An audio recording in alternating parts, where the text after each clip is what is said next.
Salut, aujourd'hui je vais te donner quelques conseils pour bien débuter ou progresser facilement en FPV. C'est parti! Salut, tout d'abord je vais me présenter. Je m'appelle Phil Longtran et je suis un passionné de captation d'images. J'ai débuté il y a quelques temps avec le drone stabilisé, puis le drone FPV. Maintenant je me mets à la photographie. Donc, deux endroits pour me suivre sur ce compte YouTube où je t'invite fortement à t'abonner car nous sommes une toute petite communauté, et mon Instagram où je débute également. Commençons par le début, le simulateur. Pour le choix du simulateur, il y a plusieurs possibilités. iDrone Simu, Liftoff, Velocidrone. Moi pour ma part, j'utilise les deux premiers, iDrone et Liftoff. Et j'ai débuté sur Liftoff. Liftoff est pour moi le meilleur compromis. Il est sur Steam, il coûte une vingtaine d'euros et vous pouvez faire plusieurs choses avec. Du proxy, de la prise de vue aérienne sur grand champ et aussi il y a des bandeaux. Mais peu importe votre choix de simulateur, le plus important c'est d'en faire. Moi mon conseil que je vous donne c'est de vous entraîner énormément avant d'acquérir n'importe quel matériel. Déjà premièrement ça va vous permettre de vous familiariser avec le FPV et deuxièmement voir si ça vous plaît. Parce que ça ne sert à rien de dépenser des sous dans du matériel si au final cette passion n'est pas pour vous. Pour la configuration, pas besoin de quelque chose de très poussé. Pour ma part, j'utilise un PC sous Windows 10 avec un Core i3, ça marche très bien. Les maps sont un peu longues à charger au départ, mais je pense que n'importe quelle configuration prend un peu de temps. Et après, pendant que vous volez, ça ne se voit pas du tout. Mon premier conseil que je peux vous donner, c'est d'utiliser un dongle FrSky, pour l'utiliser avec une Taranis par exemple. Pourquoi utiliser ce dongle? Très simplement, il permet de ne pas avoir de câble. Et donc du coup, d'utiliser votre radio comme quand vous allez voler à l'extérieur. Coller contre vous et être à l'aise sans avoir un câble qui pendouille. Ça, c'est quelque chose qu'il faut, pour moi, absolument acheter pour être à l'aise. Bien sûr, si vous avez le câble branché directement sur la radio et le PC, ça marche aussi. Mais le câble est très gênant et avec ce dongle là, c'est hyper aisé. En plus de ça, vous n'avez pas besoin de l'alimenter, il s'auto-alimente en le branchant par USB. Votre radio est alimentée et on n'utilise pas énormément de batterie. Sur une Taranis comme ça tient énormément la batterie. Deuxième conseil, comme je l'ai dit, faites du simulateur. Énormément de simulateurs. Moi j'en ai fait pendant 3 mois sans m'arrêter tous les jours à faire de la simulation. Bien évidemment, ne faites pas 10 heures de simulation d'affilée. Faites 30 minutes, 1 heure par jour, ça suffit amplement. Changez de map régulièrement et entraînez-vous. Il y a de nombreuses vidéos sur le simulateur et de très bonnes vidéos faites par Culture FPV sur le net. Je vous invite à les regarder, elles sont hyper détaillées et vous pouvez avancer pas à pas sur le simulateur. Pendant que vous faites de la simulation, pendant vos 3 mois par exemple, vous pouvez aussi regarder le matériel, voir qu'est-ce que vous allez acheter plus tard et fixer un budget. Moi je pense que pour bien débuter, il ne faut pas non plus léser le matériel et avoir un budget d'environ 1000 euros. Maintenant passons à ce dit matériel. Donc pour le matériel, on va commencer par la radio. Moi je vous conseille d'acheter cette QX7. Elle n'est pas très chère, elle n'est pas toute neuve, c'est pas un dernier modèle, mais elle fait fortement l'affaire pour débuter. Ne commencez pas à acheter des petits modules comme on vous conseille. Moi, cette radio-là, vous l'avez pour un peu moins de 100 euros, ça dépend à quel moment. Achetez-la sur des sites chinois comme AliExpress ou Banggood, ça marche très bien. Et dans tous les cas, si vous en voulez plus, ou si vous arrêtez complètement la passion, vous pouvez la revendre. Cette QX7, elle est universelle, elle permet à n'importe quel FPViste de débuter et de voler normalement. Donc elle aura une forte facilité de revente. Moi c'est ce que je vous conseille. Donc cette QX7, elle dispose donc du protocole FrSky, donc vous pouvez faire voler n'importe quel quad en FrSky. Et elle a une baie arrière pour pouvoir mettre des modules externes. Ici j'ai deux modules, le traceur, TBS Tracer, pour tout ce qui est nouveau protocole Tracer. Et j'ai aussi l'ancien, le Crossfire de base, avec sa petite boîte que j'ai créée perso. La petite boîte, je vous la mets en description en bas. C'est un lien à Thingiverse que j'ai créé, petite boîte que j'ai créée donc du coup, qui permet de transporter le module dans la boîte sans qu'elle casse, sans avoir peur que l'antenne plie. Concernant le masque, alors, deux écoles, l'analogique, le numérique. Aujourd'hui, dans notre époque, le numérique est un choix obligatoire. Pour moi, l'analogique va disparaître, forcément. Alors, on peut aussi biaiser un peu et améliorer l'analogique, mais à un moment, il faut passer la main et partir sur du numérique. Ici, j'ai les DJI Google V2. Alors, je l'ai acheté avec le drone DJI FPV à l'époque, que j'ai revendu, forcément, parce que ça n'allait pas à notre pratique, pour moi en tout cas. Ici, j'ai gardé les lunettes. Je vous conseille les V2, car elles ont une petite batterie externe comme ça, qui permet d'alimenter le casque. Et en plus de ça, acheter aussi pour le secours le câble qui va bien pour le brancher sur une lipo. Ça m'arrive régulièrement d'oublier quelque chose en session et ce petit câble là me sauve la vie. Voilà. Quand par exemple la batterie est pas chargée avant de partir en session et le câble permet de brancher sur n'importe quelle lipo pendant la session, de lipo d'un quad. Voilà. Je perds quand même une lipo pour voler, mais au moins ça me sauve la vie. Petit tips que je vous donne est très important. Faites-vous une petite liste comme ça. Là, moi je l'ai plastifiée et avant de partir en session, vous la regardez. Elle permet de gérer facilement son matériel et de ne rien oublier. Parce que on sait très bien qu'en session FPV, il est hyper facile d'oublier un truc. Là, sur ma petite liste, j'ai la préparation en charge, donc lipo, masque, radio. Pour le drone, il ne faut pas oublier donc le quad, les antennes, la lipo, sang, masque, câble, antenne, alim, voilà. La GoPro, ne pas oublier la GoPro, la carte SD dans la GoPro, les filtres ND, le support GoPro, l'outillage, n'oubliez pas le tournevis, clé, fer à souder, éteint, compagnie, et l'ordinateur portable, le chargeur et les câbles USB qui vont bien pour se connecter. Si vous voulez cette liste que j'ai faite, dites-le moi en commentaire et je serai ravi de vous la donner. Maintenant, concernant le quad, plusieurs écoles existent. Beaucoup vont vous dire, partez directement sur le 5 pouces. Moi, je suis pas du tout comme ça, parce qu'en fait, le 5 pouces m'intéresse, mais c'est pas le principal. Moi, j'aime bien passer dans les choses proxy, aller à l'intérieur, dans des bandeaux, dans des hangars, et passer dans des petits trous et faire un peu d'exploration. C'est ce que je recherche. Donc, moi, je vous conseille, j'ai commencé par le Beta FPV 95X V3, qui est très bien, hein, qu'on peut trouver. Alors, il y a le pavot aujourd'hui, peu importe. Essayez de trouver un petit drone qui soit caréné. Comme ça, vous allez avoir moins de risques de casse, vous allez changer moins les hélices. Bon, vous allez quand même changer des hélices sur ces quads, mais au moins, voilà, il est petit, il peut passer partout, il est léger. Pour vous entraîner et pour débuter, c'est hyper bien. Après, derrière, est-ce qu'il faut partir sur le 5 pouces? Ça dépend pour moi, l'utilité du 5 pouces. Est-ce que vous allez voler en extérieur, mais vraiment dehors, par temps venteux? Je ne pense pas. Est-ce que vous voulez faire du cinématique ou du freestyle? Moi, je reste vraiment sur du cinématique. Le but, c'est de faire de la captation d'image. Donc, un 5 pouces, c'est bien pour être stabilisé. Mais il y a une alternative aujourd'hui, et qui n'est pas des moindres, c'est partir sur d'une plus petite taille, pas du 2,5 comme le Beta FPV, mais partir sur, par exemple, du 3 pouces et demi. Ici, on a un IMAX Baby Walk HD2, et je l'adore. Ça, c'est mon drone préféré. Il remplit toutes les cases. Il est hyper agile, hyper léger, il va vite, et il permet d'être hyper stable. Alors forcément, il ne faut pas qu'il y ait des bourrasques devant, hein, ça c'est sûr, hein, mais quand il y a des bourrasques devant, je ne vole pas. Donc il est extrêmement bien, je fais quasiment toutes mes vidéos avec, il me suit partout et c'est le drone que j'adore. Je viens d'en acheter un deuxième pour pouvoir faire du spare au cas où, un gros spare au cas où si il casse. Idem, concernant le choix du drone, il y a deux écoles. Soit remonter son quad à 100% tout de suite, soit partir sur un BNF comme je vais vous montrer. Moi, le BNF pour moi, c'est de voler direct. Ça permet de voler direct, de ne pas se prendre la tête avec le composant. Alors oui, c'est sûr qu'il faudra les connaître au fur et à mesure que vous continuez la passion. Aujourd'hui, construire un drone à 100%, c'est pas compliqué.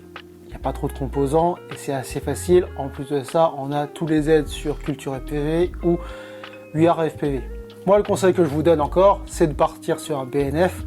Comme ça, vous avez juste à le binder et vous partez.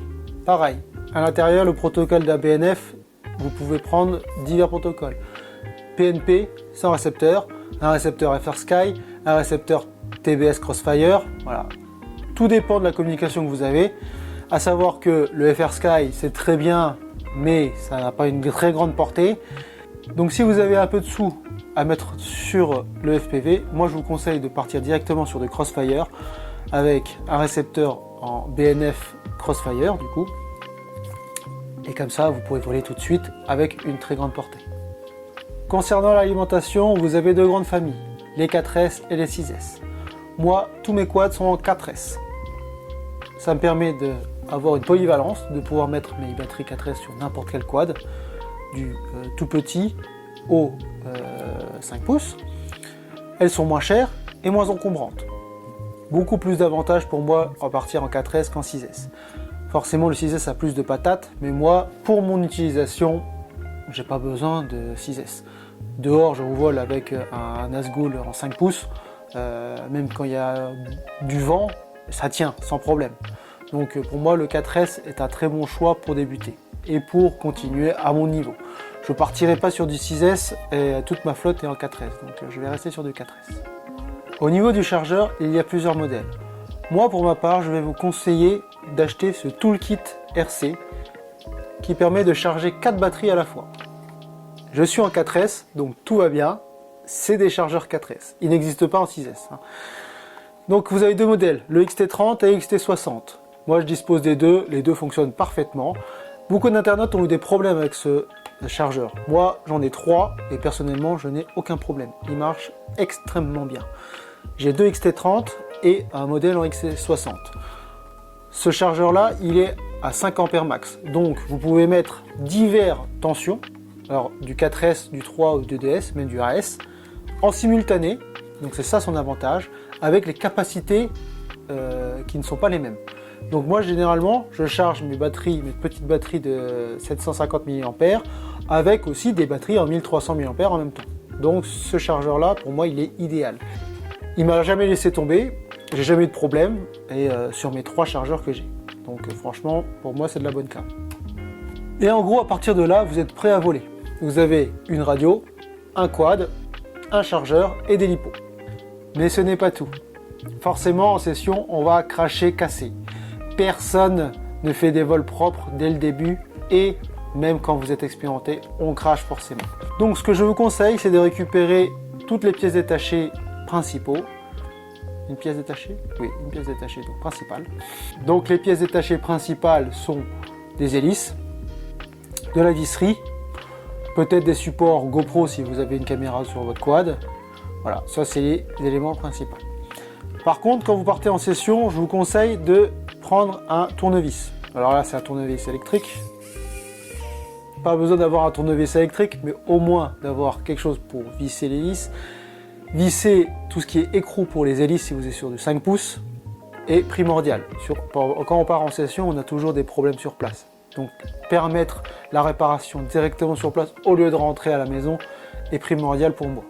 Ça, c'est des outils indispensables à avoir. Idem, quand vous débutez, prenez votre PC portable avec vous pour pouvoir aller sur Betaflight.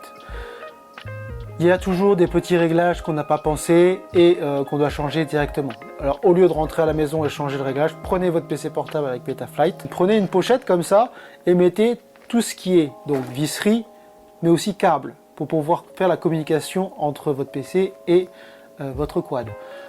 À savoir que les câbles USB ne sont pas forcément universels et certains câbles sont que compatibles pour pouvoir faire la communication. Dans mon petit sac, j'ai aussi également tout ce qui est pince pour pouvoir faire des découpes.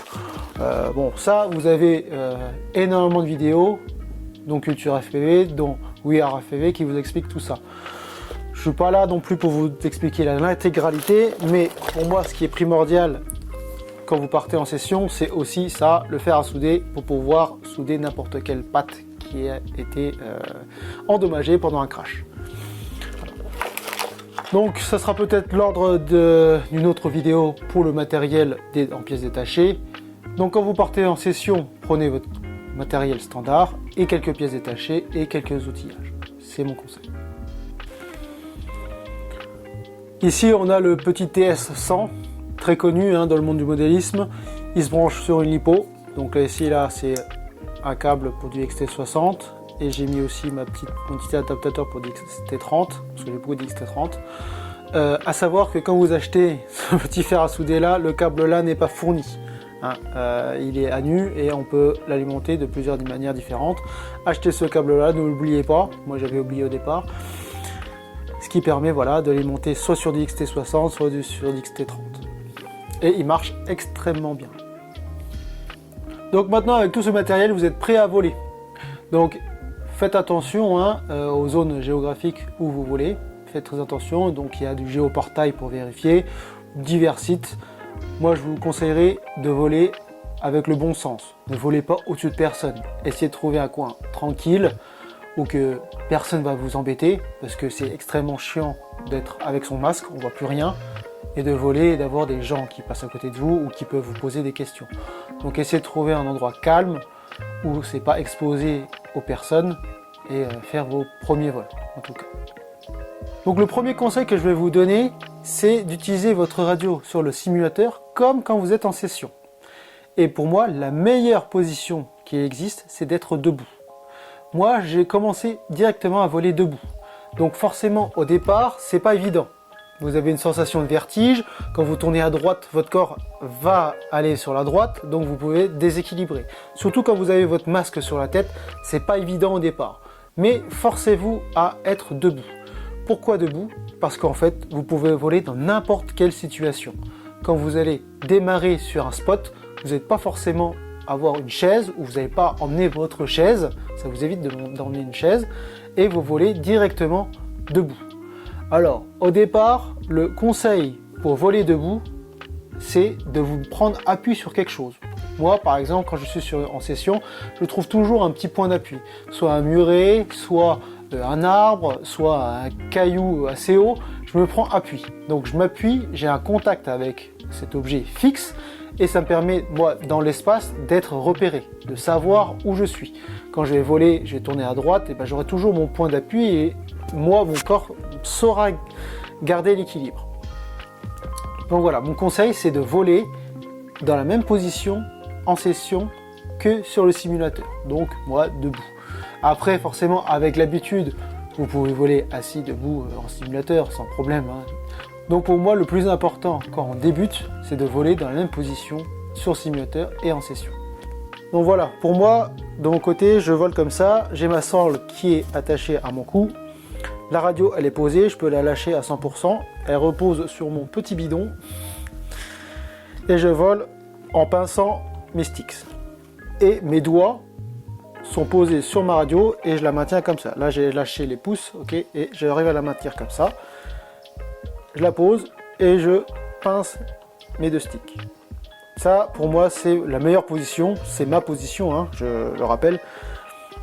Mais pour moi, c'est la plus confortable. Et voilà. Et quand j'ai terminé, quand je dois aller récupérer le quad, j'ai juste à prendre ma sangle, détacher ici, sur la croche, je pose ma radio et je peux aller travailler sur mon quad. Voilà. Je reviens ici, tac, je remets la sangle d'accroche, là. Je la pose et voilà. Deuxième conseil que je veux donner pour les habitudes, c'est concernant le vol. Et surtout les habitudes où vous tournez. Essayez de faire vos figures ou vos changements de sens des deux côtés. C'est-à-dire quand vous allez faire un virage, faites-le forcément du côté droit et du côté gauche. Vous serez à l'aise dans un des côtés, mais forcez-vous à le faire des deux. C'est un conseil que j'ai entendu régulièrement et qu'il faut répéter. Parce que si demain vous tournez par exemple toujours à droite, le jour que vous devez tourner à gauche, vous êtes perdu et vous faites de mauvais gestes et vous pouvez cracher. Donc habituez-vous à tourner à gauche, à droite, faire des split tests d'un côté ou d'un autre. Voilà. Essayez de varier régulièrement le sens où vous tournez. Et après derrière, vous verrez, vous serez à l'aise dans toutes les situations, forcément plus à l'aise d'un côté que de l'autre, mais vous serez à l'aise sur toutes les situations. Et le dernier conseil que je vais vous donner, c'est de voler régulièrement. Essayez de voler tous les jours pour les débutants. Comme je l'ai dit au début de la vidéo, un peu moins d'une heure par jour, une demi-heure, une heure, suffit amplement. Vous volez, vous lancez votre simulateur et vous volez. Alors tous les jours, on s'entend bien, c'est pas 7 jours sur 7. Si vous pouvez, c'est très bien, mais 5 jours sur 7, 6 jours sur 7, c'est extrêmement bien. Vous allez débuter comme ça, et au bout de 3 mois, vous verrez, vous serez à l'aise. D'autres vont arriver plus facilement au bout d'un mois, un mois et demi, 2 mois, mais je pense que la bonne période, c'est 2-3 mois. Au bout de 3 mois, si vous avez volé quasiment tous les jours, vous serez à l'aise et vous aurez moins peur déjà de faire votre premier vol. Et deuxièmement, vous aurez une vraie sensation avec les sticks déjà. Voilà les conseils que je peux vous donner pour bien débuter le FPV et pour progresser.